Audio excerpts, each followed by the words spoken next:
In the world of 911 dispatch, there is a specific kind of silence. It isn't the absence of sound, but a heavy, pressurized stillness. You sit in a room engineered for mission-critical efficiency, where the walls are covered in acoustic panels with a noise reduction coefficient of 0.75, designed to eat 75% of the human voice. It creates an unnatural atmosphere where the only thing you hear is the clinical whir of the servers and the dry hum of the cooling fans. This is what they call the thin gold line. For Sarah Okafor, a 6-year veteran of the graveyard shift, it had become something else. She wasn't a person anymore. She had become a voice in a machine, a component that processed trauma without feeling it. After 6 years, the job stops hitting you the same way. You hear it all: the overdoses, the domestics, so the frantic breathing of someone who just realized they are alone. You learn to build a wall. One night, a guy called at 3 a.m. because he was convinced his goldfish was having a seizure. You treat it with the same professional gravity as a cardiac arrest because that is what the protocol demands. But inside, you are hollow. You are just a recording, playing back the same calm instructions over and over again. This is the story of a Tuesday night, a slow shift around 2:14 a.m., the hour when the city's pulse is at its weakest. The ambient noise in the center was a steady 48 decibels, a low-level hum that usually lulls you into a trance. Sarah was staring at her 6 screens, her eyes straining against the glare in the dimly lit room. Then the line lit up. The area code was unfamiliar, but that happens all the time with cell phones. Sarah picked up and went into the routine. 911,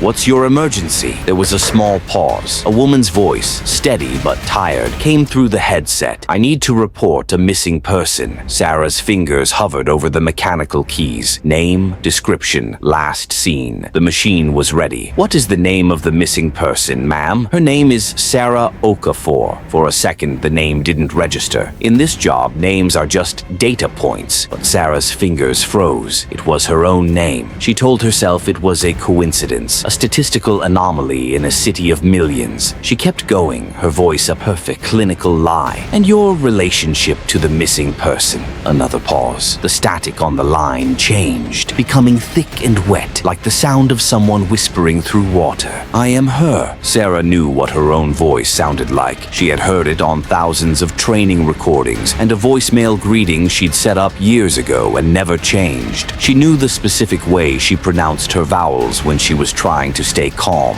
The woman on the line wasn't just using her name, she was using her voice. It was a perfect match. 6 years of training kicked in. While Sarah's heart began to race, a phenomenon known as static stress, where the body's fight or flight response is triggered while the person remains physically immobile at a console. Her hands moved with robotic precision. She flagged her supervisor. She initiated a GPS trace. She kept the caller talking. I need your location so I can send help, ma'am, Sarah said. You know where I am, the caller replied. I need you to tell me. I'm Sarah. The caller said the name exactly the way Sarah said it to herself when she made a mistake, a tired, quiet, disappointed way. You know where I am. You've always known. You just stopped looking. Then the caller spoke of September 14th. That was the night the fracture began. It was the night Sarah's mother had called while she was handling a high-priority domestic. Sarah didn't pick up. Her father was in the hospital and he died that night while Sarah was explaining CPR to a stranger. She had never processed it. She just went to work the next night and kept going. This is what clinicians call depersonalization derealization disorder, a state where you feel like an outside observer of your own body, moving through the world like a robot. You went to work that night and never really came back, the voice on the phone said. You've just been going through the motions. You aren't actually here, Sarah. You're just a recording on a loop. As the words hit home, Sarah's supervisor walked over. He was a veteran who had seen everything, but as he looked at the GPS trace result on Sarah's screen, his face broke. It was a look of profound existential dread. The trace result was Sarah's home address, an apartment where she lived alone. Come find me, the voice whispered. It's really dark in here. The call dropped. Sarah drove home after her shift ended, even though every instinct told her to keep driving until she hit the ocean. The highway was a liminal space, an empty gray ribbon under artificial yellow lights. She felt like she was constructed of cardboard. When she reached her apartment, everything looked normal. the smell of her laundry detergent, on the books on the shelf. It was all in its place. She walked toward her bedroom, passing the full-length mirror she had owned for years. Something made her stop. She turned to look at her reflection, and that was when the world finally shattered. Her reflection was already looking at her. It was a delay of barely half a second, a stutter in the frame rate of reality. The person in the glass had been waiting, and it hadn't managed to synchronize with her physical body in time. Sarah watched her own eyes in the mirror shift to meet hers a moment later than they should have. This is sometimes associated with the Caputo effect, where staring into a mirror in low light causes the brain to fill in